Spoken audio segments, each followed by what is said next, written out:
As we just heard, the United States has reaffirmed that it's willing to engage in talks with North Korea. And this comes as South Korean President Lee Jae-myung is set to hold his first summit with Donald Trump since taking office soon. For more on North Korean issues and bilateral relations between Seoul and Washington, we're joined by Professor Kim Dong-soo, Professor of International and Area Studies at Pukyong National University. Professor Kim, thanks for joining us this morning. Hello, good morning. Morning. So Presidents Lee Jae-myung and Donald Trump are set to meet this month, possibly on the 25th, and security issues are widely expected to top the agenda, right? How do you think the negotiations will unfold? I think most likely topics of the summit would include North Korea issues, definitely. President Trump, from time to time, expressed his interest in personal diplomacy with Kim Jong-un, while President Lee Jae-myung also expressed his interest in improving inter-Korean relations. Secondly, U.S. forces Korea and the burden sharing issue may be on the table.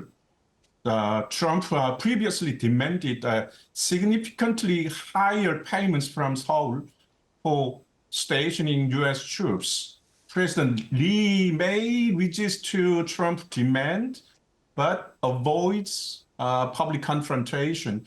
Also, U.S. strategy toward China and Indo-Pacific strategy may be discussed. Trump is likely to ask South Korea to take greater role in the U.S. grand strategy. Right. And the Trump administration and President Donald Trump has repeatedly said he's interested in re-engaging with North Korean leader Kim Jong-un. What's your take on a possible meeting between Kim and Trump? Do you think they will be able to meet again during Trump's second term? A second Trump-Kim Jong-un summit during Trump's second term is quite plausible, although not guaranteed. Diplomatic engagement between the U.S. and North Korea has stalled since 2019. Both leaders might see benefit in restarting talks. Kim Jong-un would seek to relieve pressure, while Trump may claim a foreign policy win. Especially considering Trump's personality pursuing legacy building and dramatic diplomatic moves, the summit between the U.S. and North Korea is more likely than not, regardless of the prospect of successful outcome. I see. And looking at the broader region, Trump previously set an August 8th deadline for a peace agreement on the Ukraine war and warned Russia of sanctions if it fails to do that. And the White House is now saying a meeting between Trump and Putin could happen as early as next week. Could this meeting lead to a rapid end to the war? The White House signaling a Trump-Putin meeting suggests U.S. serious engagement, possibly to test when Putin is open to a negotiation.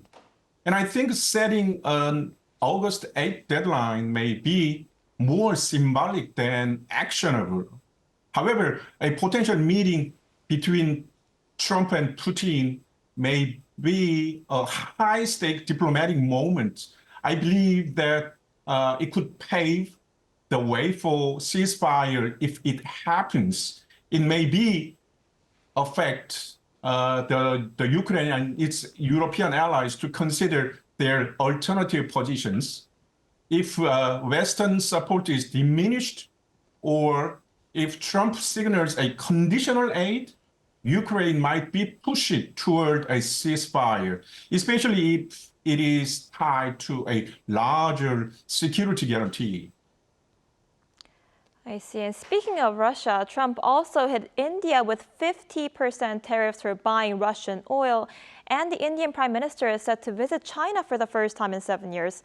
Could these tariffs backfire and potentially open a door for China to build stronger ties with both India and Russia?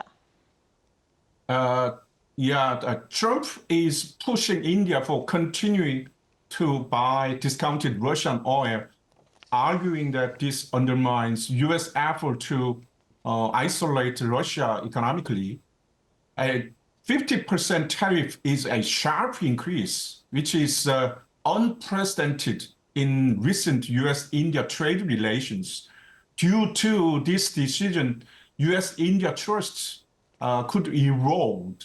Especially India sees this as a coercive move rather than a negotiation tactic. Indian Prime Minister Modi's visit to China can be understood in this context.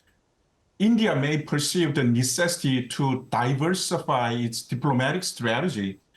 If summit happens between India and China, China may offer India expanded trade ties, infrastructure collaboration, or regional influence via diverse channels. India is still tied to the Western allies, but if this kind of backfires are getting more and more serious, it is not impossible that India drifts away from US-led coalitions and move toward China-Russia diplomatic coordination.